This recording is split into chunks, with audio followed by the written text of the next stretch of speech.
President-elect Donald Trump has followed through with a campaign promise to pick Robert F. Kennedy Jr. to lead the Department of Health and Human Services and to let him go wild. Kennedy began leading Trump's Make America Healthy Again movement after ending his own presidential run as an independent. He's known for his polarizing stance on vaccines, falsely claiming that they can cause autism and other health issues. As head of HHS, Kennedy has pledged to make major changes at the agencies that he would oversee, including the CDC, the FDA, and the National Institutes of Health. If you want a vaccine, or if you want to vaccinate your children, those vaccines will be available. But I am going to tell the truth to Americans. And the problem with the measles vaccine is that it's a leaky vaccine. It doesn't provide sterilizing immunity. 60% of our kids now have chronic disease. When my uncle was president, it was only 6%, and there's no other nation that has anything like that. Today, we have the worst health care. We have the most expensive. We pay 2 to 3 times what people pay in European countries. Dr. Celine Gounder joins us here in the studio. She's a CBS News medical contributor and editor-at-large for public health at KFF Health News.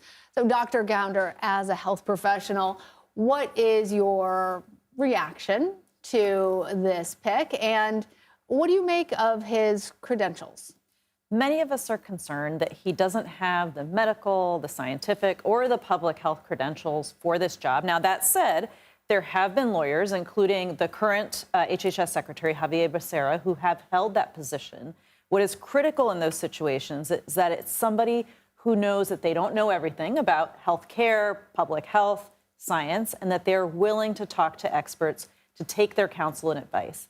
And what is concerning is that RFK Jr. has been very vocal about not trusting scientific experts, technical experts in these spaces, and in fact has said he would like to get rid of civil service bureaucrats who have been lifelong experts working in these agencies, who are also the ones, by the way, who know how to actually get things done. So these lifelong experts work at the Centers for Disease Control. They work at the Food and Drug Administration. They work at the National Institutes of Health.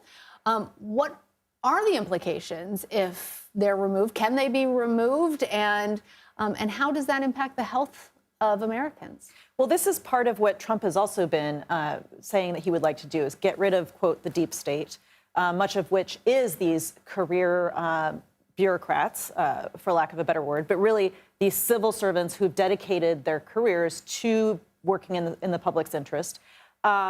Without that layer of people, without these kinds of scientific and technical experts, we could really find ourselves in trouble. So what are some of the specific issues RFK has been wanting to take on? For example, and I think this is one that many health professionals are actually in favor of, which is better regulating our food supply, in particular food additives, preservatives, ultra-processed foods. But you actually need to know how to navigate the science, how to navigate the law. And to get that done, you would really need to have Congress on board. Congress may have to grant some additional authorities, particularly given some of the decisions made by the Supreme Court in recent years, the major questions doctrine, for example. And without the right backup, scientific backup, it's going to be very difficult for him to get that done. Let me talk to you about this. The CDC and World Health Organization said on Thursday the global measles cases surged by more than 20% last year. About 107,000 people, mostly young children, died from the disease. We just heard how Kennedy feels about the measles vaccine in particular. We also know that the measles vaccine is highly effective at preventing death from measles.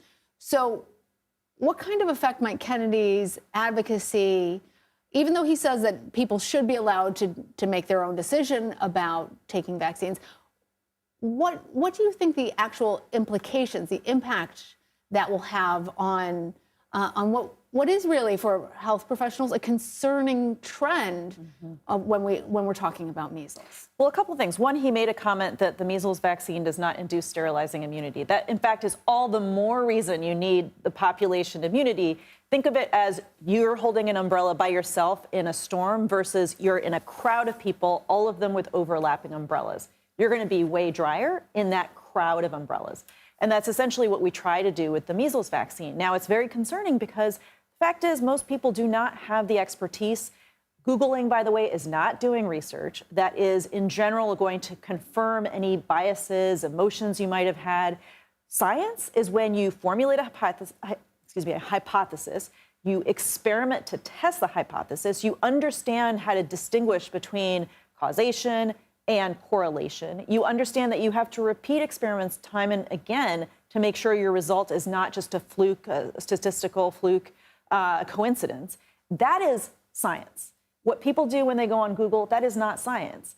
And that is not doing research. And so what's happening is people are confirming these emotional reactions.